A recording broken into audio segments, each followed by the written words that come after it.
des chirurgies au privé remboursées par les contribuables et quel verdict pourrait recevoir Jim Testa? Voici ce qu'on a pour vous aujourd'hui.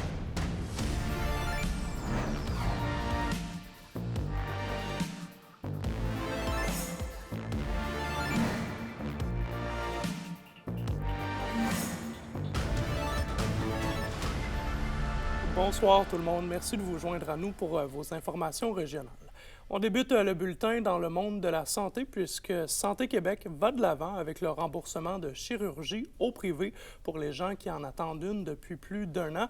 Et Roxane, là, c'est vraiment une annonce qui ne fait pas l'unanimité, mais du moins là, pour les citoyens, ça semble bien vu. Là. Effectivement, André, présentement en région, c'est 2870 patients qui sont en attente d'une chirurgie, dont 144 d'entre eux qui attendent depuis plus d'1 an. Santé Québec veut réduire progressivement les délais d'attente, mais spécifie que cette mesure est en dernier recours et que ce sont pour les cas les moins urgents. On veut tout de même prioriser les interventions dans les établissements publics. Cette annonce survient alors que le ministre de la Santé, Christian Dubé, planche depuis plusieurs années afin que le réseau soit plus flexible et performant pour les services chirurgicaux. Les citoyens que j'ai rencontrés un peu plus tôt aujourd'hui voient donc l'annonce d'un bon œil. Voici leur réaction. Je crois que c'est une bonne idée. Si ça peut décongestionner les salles d'ici, parce que ça ne fournit pas comme c'est là. Fait que si ça peut aller là-bas, qu'on paye ici ou qu'on paye au privé, si ça va plus vite, je me mets à la place de ceux qui ont à attendre pour une chirurgie. Ça vaut la peine que si la personne ne peut pas payer, au moins que le gouvernement paye pour les accommoder. Ma sœur a été opérée pour les cataractes au privé, à Montréal, évidemment, pas ici. Puis, à un moment donné, ils sont engorgés. Il manque de personnel partout. Fait que, ouais. Bien, je trouve ceux qui sont malades puis qui souffrent, je pense que c'est une bonne idée qu'ils soient dirigés vers le privé puis que ce soit supporté par le gouvernement en attendant qu'ils règlent les problèmes.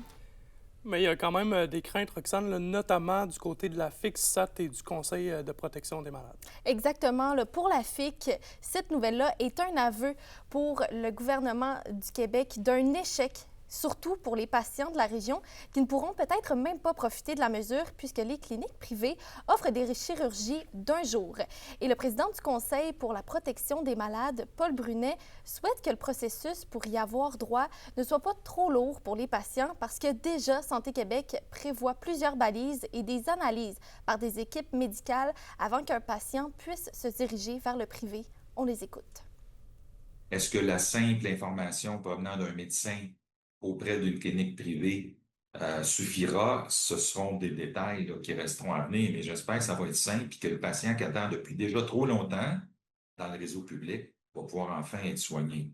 J'espère que les détails ne seront pas trop nombreux et que ça va être facile et qu'on a de la misère à rendre ça facile des fois dans le réseau. C'est une fausse bonne nouvelle parce que d'entrée de jeu, on sait que ces chirurgies-là vont coûter plus cher à effectuer au privé.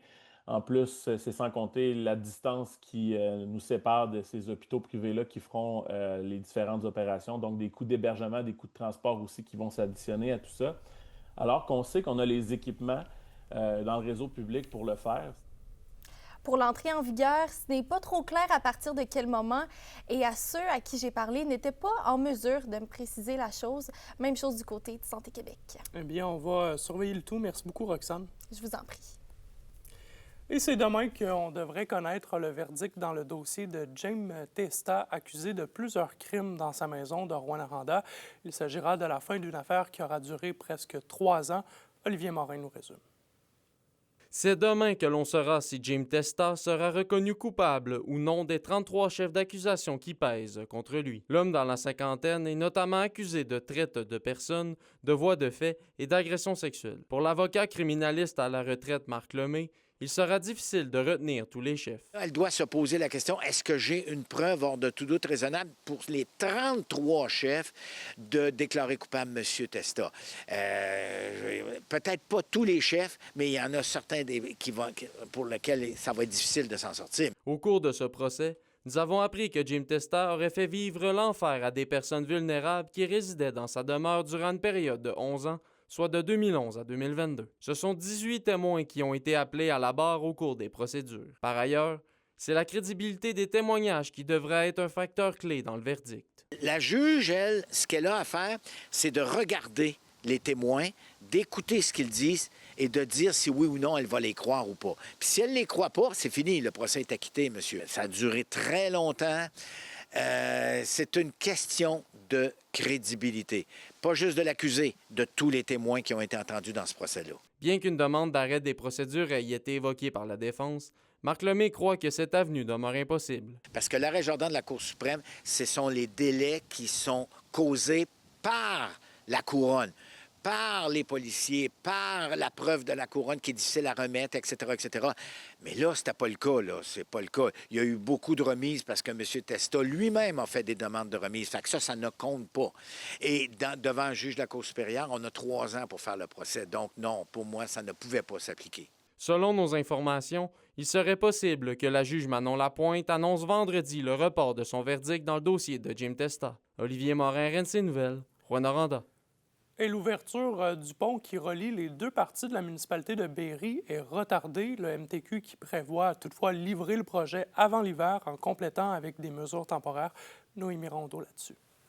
Les citoyens de la municipalité de Berry doivent s'armer de patience. Les travaux sur le pont qui relie les paroisses de Saint-Nazaire et de Saint-Gérard sont prolongés. Initialement, le pont devait rouvrir au public demain, mais ça se fera au plus tard à la mi-novembre. Les sentiments, c'est que je peux souligner quand même que les gens de Berry ont été très, très, très patients.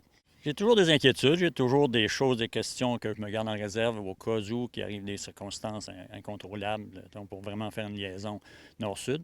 La municipalité a hâte que ce dossier soit derrière elle, alors que le pont est complètement fermé à la circulation depuis le mois de juin dernier. Résultat, les citoyens doivent faire un détour d'environ 100 km aller-retour. Une situation qui cause des maux de tête à plusieurs niveaux. L'impact le plus terrible que je trouve, c'est au niveau scolaire. Le niveau scolaire, c'est que les gens du primaire, il y a des enfants qui se levaient très, très, très, très, très tôt pour prendre l'autobus. Ces choses-là, ça demande un détour énorme. Fait que c'est ça que je dénonçais un peu en partie parce que, en plus de d'autres choses. Le ministère des Transports du Québec se dit conscient des inconvénients causés par cette situation.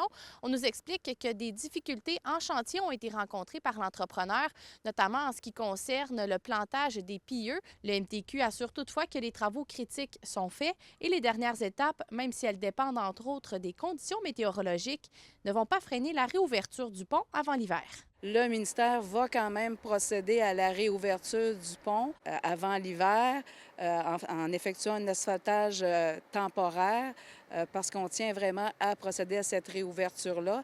S'il demeure des travaux à réaliser, à ce moment-là, ils seront à compléter l'été prochain, mais il n'y aura pas de refermeture du pont à ce moment-là. Du côté de la municipalité, on nous confie que les échanges ont été difficiles avec le MTQ. Pour de futurs projets, elle espère pouvoir compter sur une meilleure collaboration avec le ministère. Noémie Rondeau, RNC Nouvelles, Berry. Et au sport, un incident s'est déroulé hier soir lors du match entre les Foreurs et les Wildcats de Moncton.